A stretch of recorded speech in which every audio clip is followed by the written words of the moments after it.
I'm going to make some comments mostly about a little more economics and politics and less on human rights. As Marion pointed out, I serve on the other China Commission, not the one that Mr. Pittenger's on, but the one that focuses on the security relationship between the United States and China, defined as in both economic and military terms.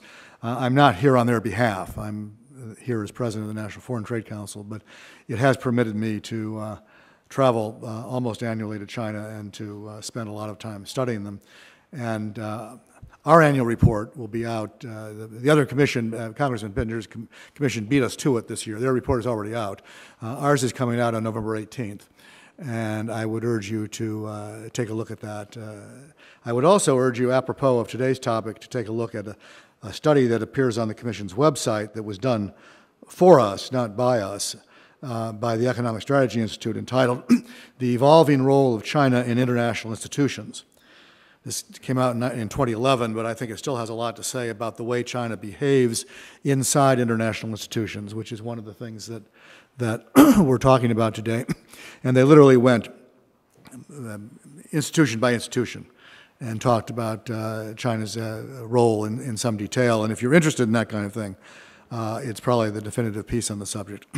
Anyway, their arrival on the world trade stage, if you will, began with their WTO accession, and I think it's a fair statement, as Marion said, that the logic here was that their participation in the WTO and their integration, hopefully, into the global trading system would lead ultimately to legal and political reforms as well in the PRC.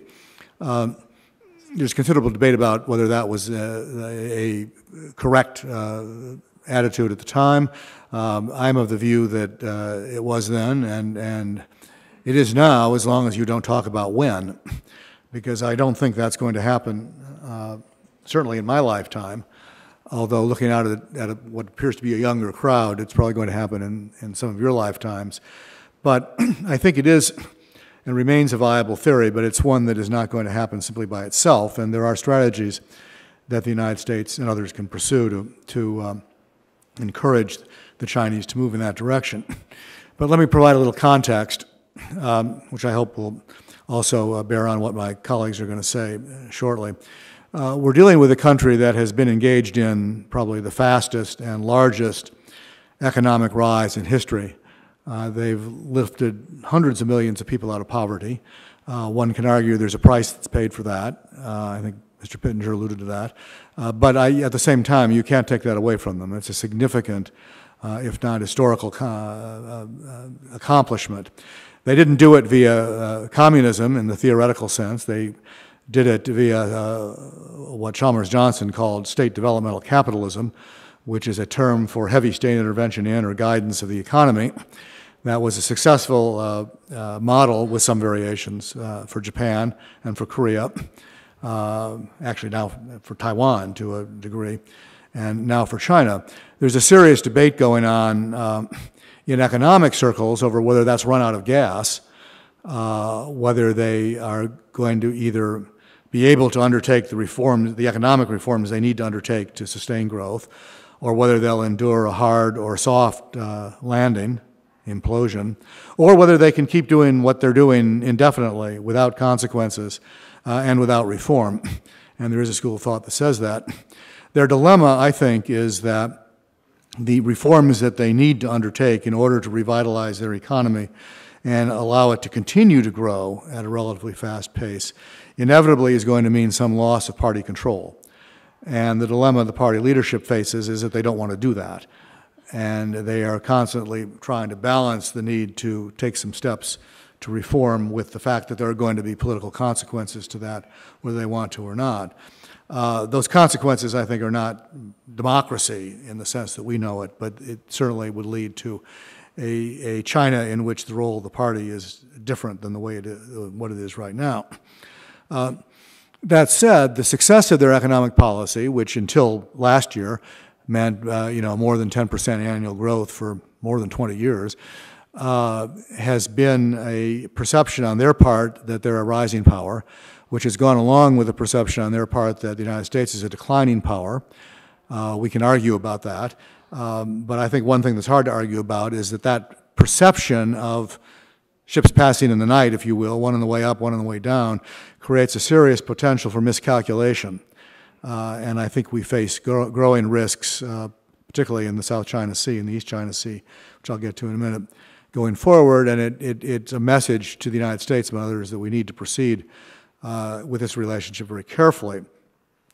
Now, that view that they're a rising power, along with the inevitable insecurity of party leadership about their job and their legitimacy in the country, have led Xi Jinping to move China's policy in some more aggressive directions, some of which you've already heard about today. I would mention three, although they're not the only ones.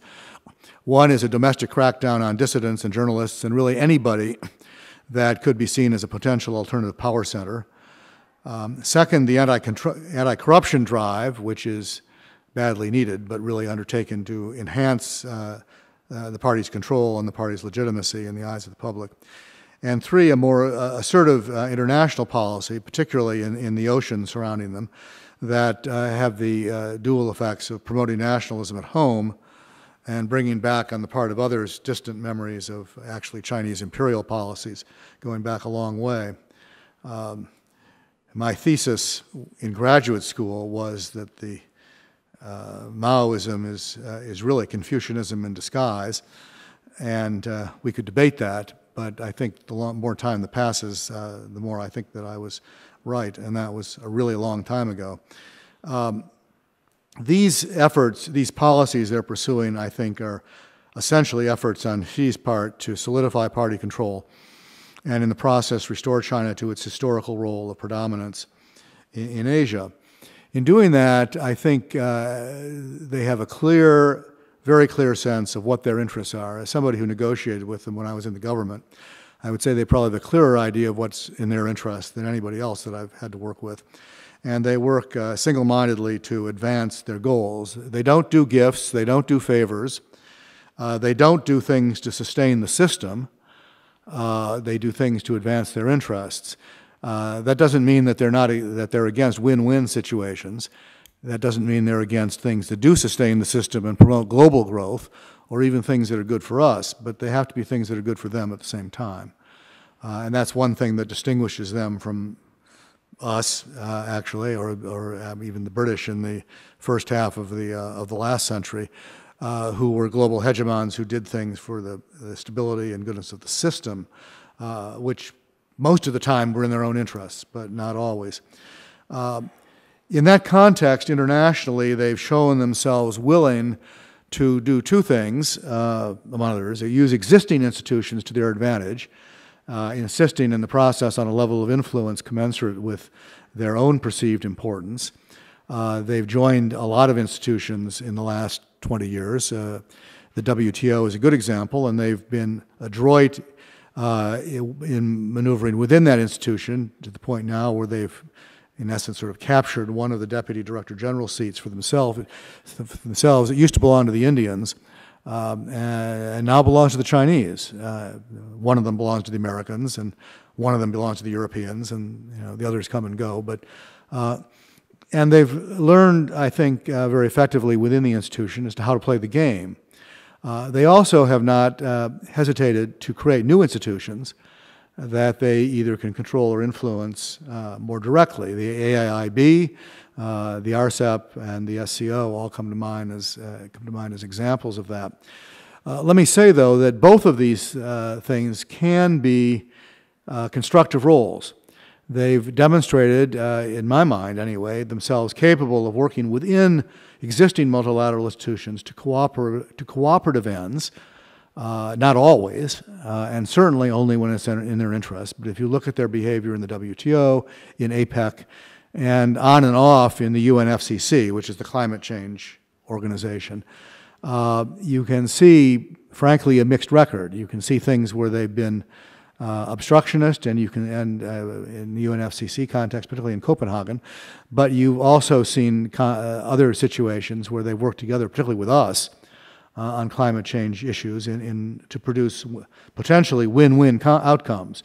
We'll see what happens at the next COP meeting in Paris of the UN talks, and we'll see how they behave there.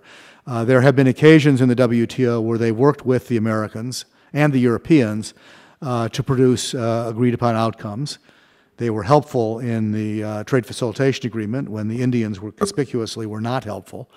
They have been helpful up to a point on the expansion of the information technology agreement, where the Indians didn't even participate. So, you know, it's a mixed record, but what they have demonstrated over the years is that when they see an outcome that's good for them, they are prepared to work with others to achieve that outcome. And if it's a good outcome for others, that's okay. But the fundamental principle, nevertheless, is it has to be primarily a good outcome for the Chinese. Now, I would argue, in conclusion, that the appropriate U.S. response to this kind of tactic is engagement at all levels in all of these fora, not just the ones where we have more influence, but also the new ones. I would argue that opposing AIIB was a mistake on our part. We would be better off always inside the tent than outside the tent, and we need both inside the tent and both in the new organizations and in the old ones, we need to go about our business of creating a modern rule of law-based international trading system. That's what we do, and I think the world is better off for it in the long run. And the issue is, how do we bring the Chinese into that system, even though it's not of primary interest to them?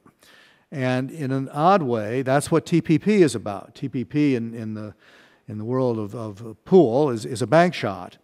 Because what went on in TPP is, here is this giant elephant in the room, China, but they're not at the table. And it's convenient that they're not at the table, because they're not at the table, what that meant was, we could negotiate a good set of rules about behavior, about how state-owned enterprises are supposed to operate, how intellectual property is supposed to be protected, rules on labor, rules on the environment, a whole bunch of rules on sanitary and phytosanitary standards, all of which would apply to China were they to join the TPP, and none of which they've participated in negotiating. Had they been at the table, we would not have come out with as good a set of rules as we did. Now, some might say, well, so what? You know, they're never going to join, so who cares? I think that's probably wrong over time. Their initial reaction, of course, was this was all part of the American plot to encircle them. But what you've seen in the last couple of years is a change of tone in China, to the point now where they say they're studying it very closely, and they are studying it very closely.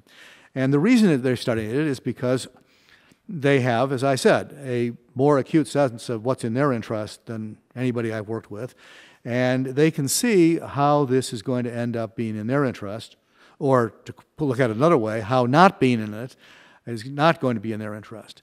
Because from their point of view, what's going to happen with TPP, assuming it's implemented, which we'll see. The text came out this morning at 3 a.m., so most of my colleagues are back reading the 1,171 pages of it, or whatever it is, which is what I need to do later, but we'll see. But assuming it's implemented, assuming the 12 countries implement it, assuming it grows, because you've had Korea, Taiwan, Thailand, the Philippines, Indonesia, all say they want to join.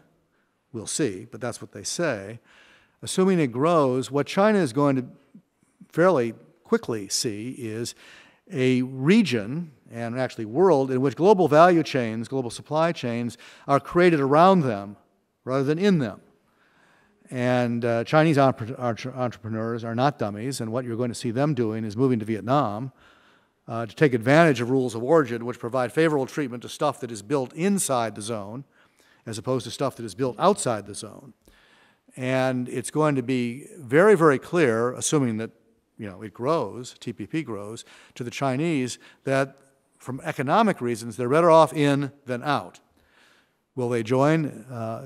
Maybe. The point is that if they join, there's all these rules, rule of law-based, Western trading system rules that they're going to have to step up and adhere to, because that's the only way you get in. That's the idea behind it, and it's, as I said, it's a bank shot. It's not direct engagement with China on things that they don't want to do and things that they regard as an infringement on their sovereignty, but it's the creation of institutions, multilateral institutions, with other people who do want to participate in that kind of system, to create a successful model, we hope, which they will ultimately end up engaging in. That's why I'm a short-term pessimist, because this is not going to happen very quickly, and we're going to continue to have a difficult relationship with them, particularly over military issues that I alluded to. But I'm a long-term optimist, because I think 10 years from now, they'll be in, and they'll be looking at these rules in a different way, and we will have much more of a law-based system in China than we certainly have now. And with that, I yield to my colleagues. Thank you, Mr. Probably Ryan. don't agree with me, but go ahead. So now we'll turn to Dr. Wilson. Okay. Thank you. Nice to be here. I've been living abroad for 7 years. It's great to be back in America. This is my first time in Washington, D.C. I lived in Beijing from 2009 to 2012. A rough period at times. In my second year, I saw my American doctor, and he scolded me. He said, "Shame on you, Wilson, for smoking." And he said I was smoking approximately 40 cigarettes a day, and I have never smoked a cigarette in my life. In year 3, I tested positive for embalming fluid. So it was time to get out of Beijing. So I was Ernst & Young's global chief economist. So I went to Moscow to open the Moscow office, and it started off well. Then I made the mistake of criticizing the Kremlin and received death threats. I came home in the middle of the day. I lived in a Stalin-era flat west of the Kremlin, and there were 3 men in my apartment, and they were not my friends. So I said, it's time to go home. It's time to go home. So this is my first time in Washington, D.C., and I remember the first week I was here, I was sitting with my new colleagues, and they looked at me and they said, "Have you worked on the Hill before?" And I said, "What hill?" What hill? So there are people outside the Beltway and people inside the Beltway. And I don't think people outside the Beltway like people inside the Beltway. I mean, we've seen that over the last 4 months.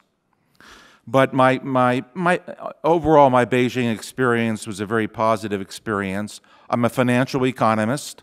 I worked in the banking industry for 8 years in the Middle East and in the U.S. So a lot of that will be focused on that. And I have to say this, I kid with my boss at the Heritage Foundation. My speeches, because I focus on emerging markets, like Brazil and Russia and China, my speeches recently tend to be bleak and dark. And so he says he will only speak with me late in the day so he can go out and get a drink immediately. My previous boss was smarter and just kept a bottle of scotch in his office. But in essence, the Chinese economy has a cancer, and it has metastasized. Essentially, the 3 pillars of growth, and as my learned colleague has said, phenomenal growth the past 30, 35 years, approximately 9 to 10%. Those 3 pillars of growth have fractured, significantly fractured. That's a domestic gross investment. I hope not to get too technical now. I'm not only an economist, but a mathematician. So I'll try to keep the math to a minimum.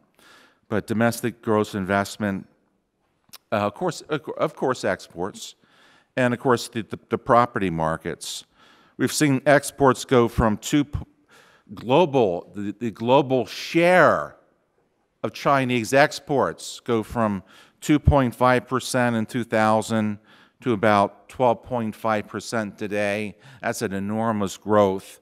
The global economy won't allow that to increase very much for a variety of reasons I won't go into in too much detail. One reason, of course, is that the global economy is growing at one-half its rate it was about a decade ago. And what is not well known, exports have not been a source of growth for the Chinese economy since 2008. What I focus on more than anything else as a banker is debt and leverage. I look at every detail.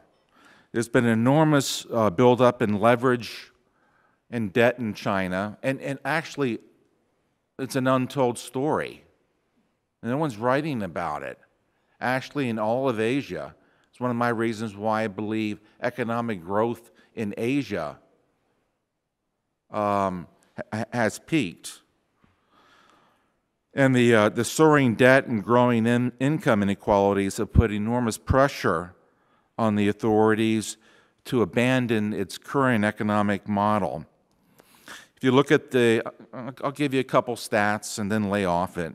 If you look at the economies that have had a sharp rise in private debt, China leads the pack with a rise of 70 percentage points, not level, a rise of 70 percentage points in the ratio of corporate and household debt to GDP between 2007 and 2014. If you add financial sector debt, the rise in gross private indebtedness is, again, rise, not stock, rise, 110 percentage points. With government growth included, it's about 124 percentage points.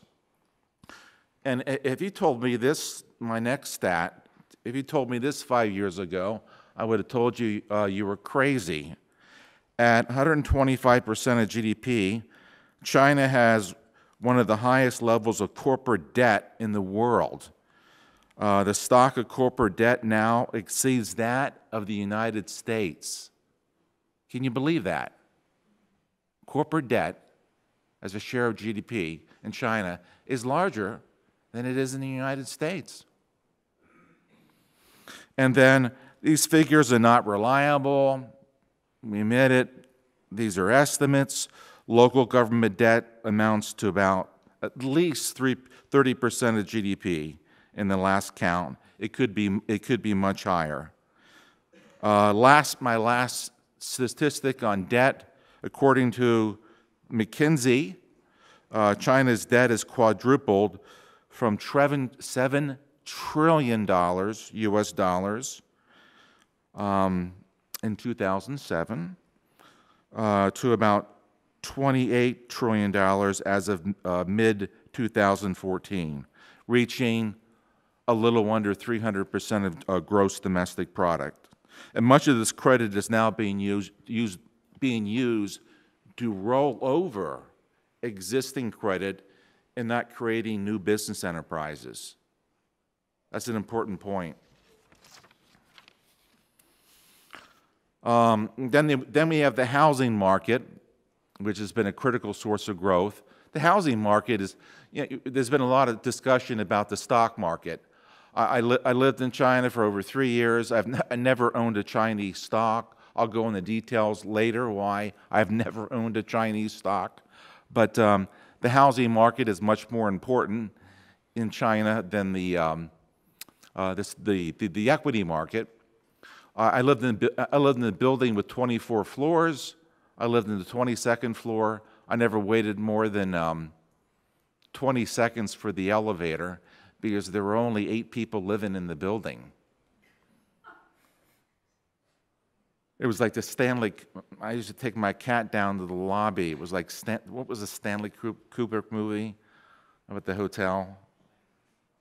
Oh, The Shining, yeah. I'd go downstairs and it was spooky. It was so empty. But one great thing about being on the ground, I got to talk to developers, and the consensus was there's a backlog of 70 million homes. 70 million homes. And you may say, well, if that's the case, housing prices have to be falling. Well, actually they are. They've been falling for 2 years in the Tier 1, Tier 2, and Tier 3 cities for about 18 to 24 months. Now you may say, well, with its massive foreign exchange reserves, China has the capacity to handle a financial crisis. It's down to about $3.6 trillion foreign exchange reserves. I don't question that number. It seems reliable.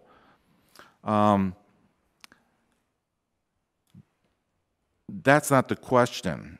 The question is whether China could manage this without a significant slowdown in growth. I say no. First of all, much of China's growth has been fueled by an excess reliant on credit, an enormous reliance on credit, especially since 2008, when it had the mother of all stimulus packages. So you've had a protracted period of deleveraging would put credit growth below nominal GDP growth. I mean, think about the United States. Look at the U.S. The United States has grown less than 3% for 9 consecutive years. I went back, go on the website, the Bureau of Economic Analysis, BEA.gov, and go back, way back, even to the Great Depression. Obviously, the Great Depression was worse because you had greater volatility. You won't find a period where the United States grew at less than 3% for 9 consecutive years.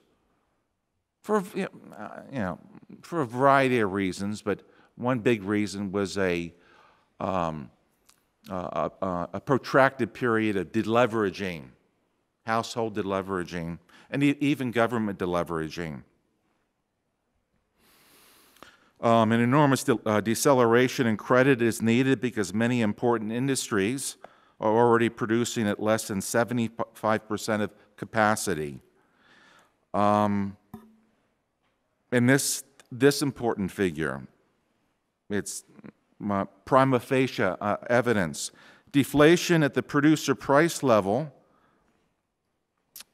you've had deflation at the producer price level for 44 consecutive months. It's mind-boggling.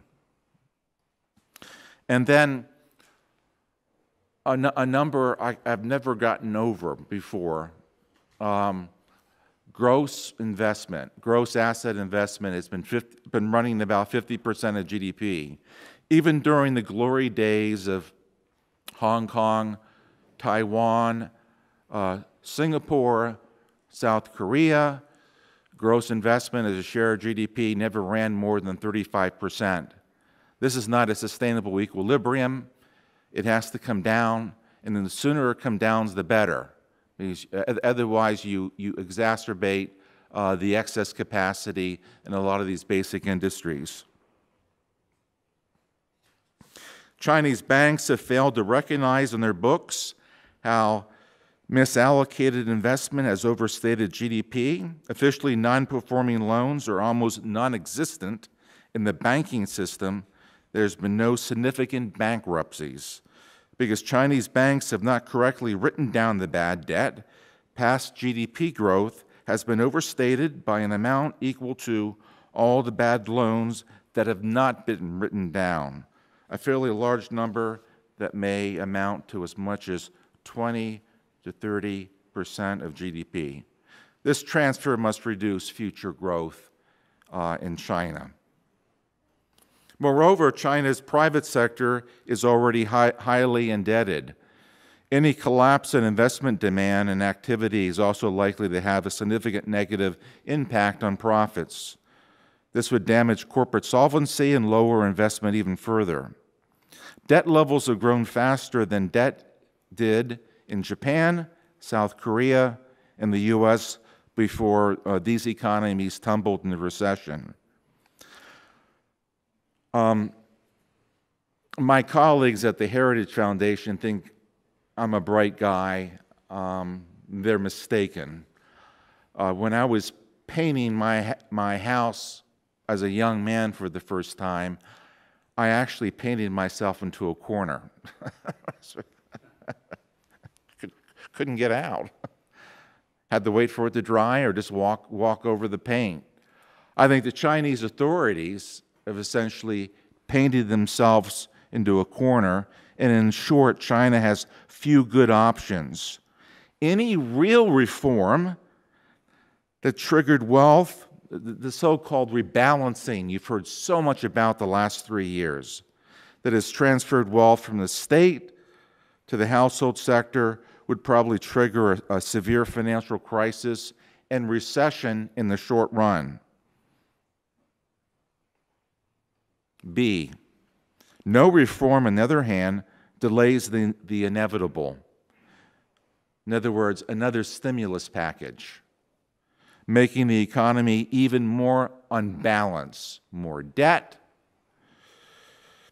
and making the eventual pain even more severe. Either way, you're looking at a hard landing. The question is whether you do it now or whether you do it later. The best outcome is that it happens as quickly as possible. I'm not saying China's going away. China's not going away. China's going to remain the major economic and military power in Asia for decades. But it has to go through a crisis first. It must go through a crisis first. When I quit academia, I lived in Detroit, of all places. Boy, I can pick them, places to live. And I lived under my mentor, the great David Lippman. And when things looked really bad for cities or states or countries, he'd always come back and say, "Cheer up, Bill. Things are getting worse." What he meant by that, it was our fundamental philosophy that cities, states, and nation-states don't make fundamental economic reforms, in most cases, unless there's a crisis. So a crisis over the long haul will be actually probably a good thing for China.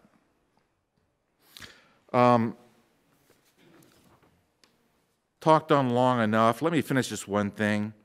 I have a colleague, a very learned colleague, he uses this analogy. It's not my analogy, but I'll finish with this.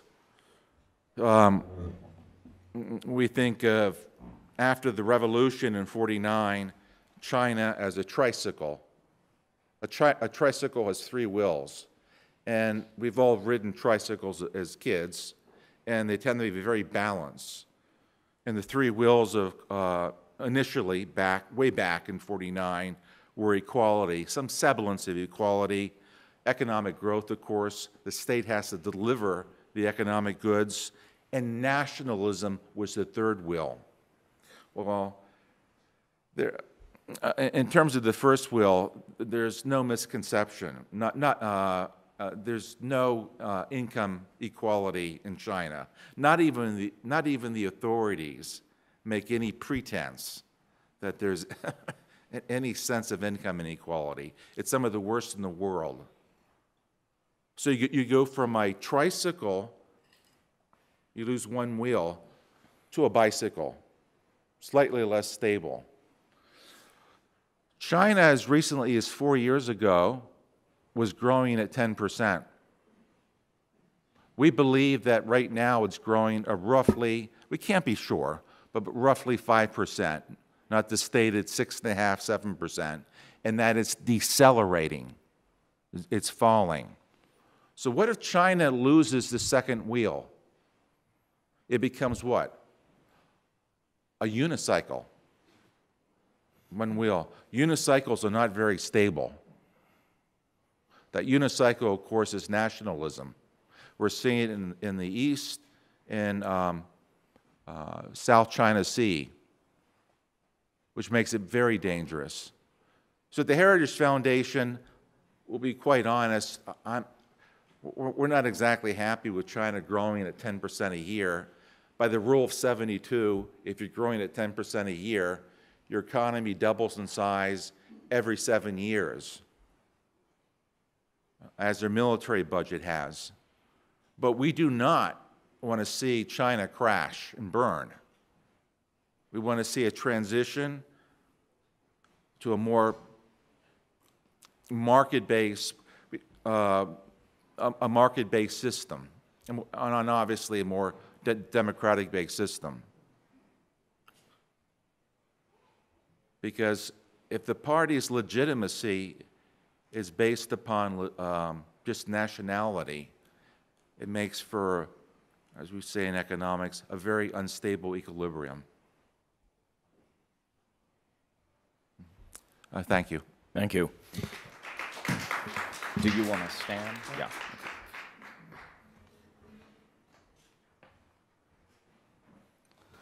Since Xi Jinping assuming his absolute power 3 years ago, people believe that he will lead China towards a very powerful and probably #1 economy in the world after several years competition with US.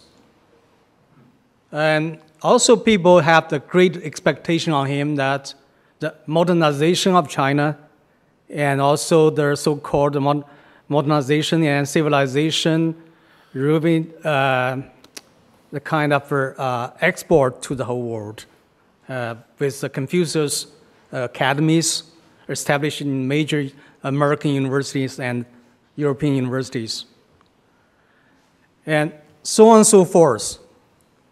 And what has Xi Jinping done actually so far? We could see that he have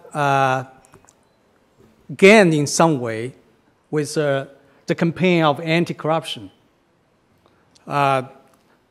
Majority of the people in China support him, said it's a good deed. Yes, I agree in some way. And also I think the campaign is actually selective. And it's just short term. And it's more emphasized on the competition of the power within the party, within the government. So in that way, you could say that Xi Jinping, he actually controls all powers that he can think of. He has been the leadership, has been the group leaders of all the powerful institutions in China, including reform, including finance, and some previous job has been done by the premier. He took all those power. Some people say, oh, that's a good thing for him, because when he monopolizes all power, that means he has no barriers, no barriers to do anything he likes to do. So people sometimes have the expectation on him on the political reform. So I would say in China nowadays actually has no form at all, whether it's political or economic. Just see it for this 3 years, we could see that the economic GDP growth has been slowing down. And this year, Xi Jinping said we should maintain 6.5 instead of the 7. So that's more regression. And people also say that, I mean, the authority says that it's the new normal. It's the new normal. That means we have to accustom to the low speed of GDP growth, not 10% or 8% anymore.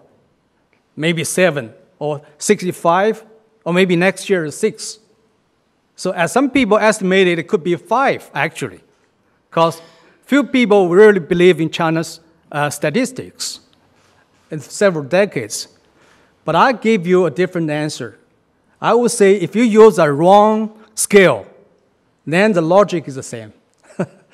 the scale might not be accurate, but you use the same scale for several decades, then the logic will be the same. Okay, I'll show some data here.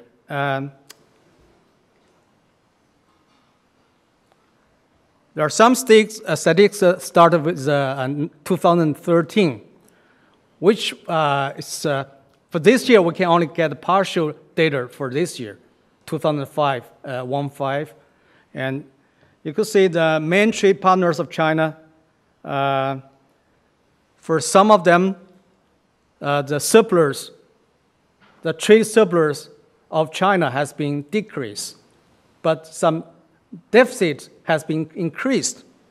If you see some next few charts. For this first half year, China's import and export total is quite big, but down 6.9% year on year. In the meantime, the foreign reserves has been decreased from decreased about 90 billion RMB, 90 billion US dollars within 14 months. And also there's a serious capital outflow. It is about 900 billion US dollars has been flowed overseas. The major gold country is US. So in some cities in US, like Bay Areas, California, and Los Angeles, New York, and also this great Washington, D.C., including the states up there, Virginia and Maryland. You'll see a lot of the Chinese investments. Some of them are just a direct purchase of the real estates and land. So in this half year, you could see the total import and export value, and also there's some decrease in ratio. And if you see for the half 6 months, you'll see minus 6.9%. So that's very big drop. And if we see more data here, you could see the balance has been dropped too. For some countries, even we have the deficits, like Australia, and some other countries we have in recent years has been deficits in trade.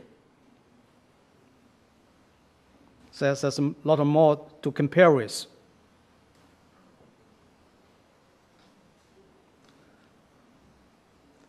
If we started with 1983 to the present, then we could see the trade surplus increased in the certain year has been huge. Like this year, 60.34 billion US dollars. If we compare with some previous data, if we compare with the data from 1983, of course, there's several judgments to say we have made huge progress. And that's why nowadays Western countries show different attitudes to China, especially with Xi Jinping's visit. Like last month, in September, he visited USA. He made the assignment with a total value of, I think, 30 billion US dollars. And with his visit to Britain, it's about 40 billion English pounds. So it seems that the Western powers also shows some kind of compromise and shows after some what I say, the favorable attitudes toward those dictatorship. So for the human rights issues, many institutions in US and in Europe, they try to avoid to mentioning. And also for some academic institutions, including universities, they have a lot of exchange programs with China, and they even dare not mention some sensitive issues like 3 Ts, Tibet, Taiwan, and Tiananmen Square. And in several cases, people avoid to touch the issue like constitution democracy, rule of law, and human rights. And human rights is a very sensitive issue in China. Whenever you mention human rights, they suppose you are more hostile than friendly. That's very strange because it's a common issue to touch. So if you say the economic cooperation and trade doesn't involve any the political issues or sensitive issues, that's not true because in many ways, as people know that some products has been produced in jails in China, including some organs deal with Falun Gong's 学员, Falun Gong's learned practitioners, right? So if you face these kind of issues, you must know something about the background, know something about the real situation in China, of the human rights, and why they have the so competitive power when they have the export products, because they have the low human rights status, protection, they have a low benefits, they have a low welfare in China. So some people say no country in the world can beat China if they don't change the condition. They don't change the terms because they don't care about the human's condition. But nowadays, the situation also has been changed. Because if you say the labor cost, Vietnam and Malaysia and other countries, they have a lower cost too. So with Vietnam became one member of the TPP, while China was excluded. So people can judge in the future that more firms will be moved from China to Vietnam and other developing countries.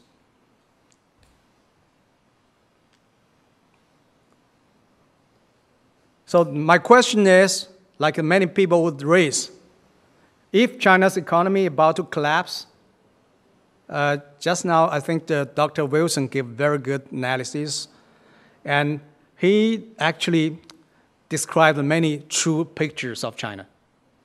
I admire your research.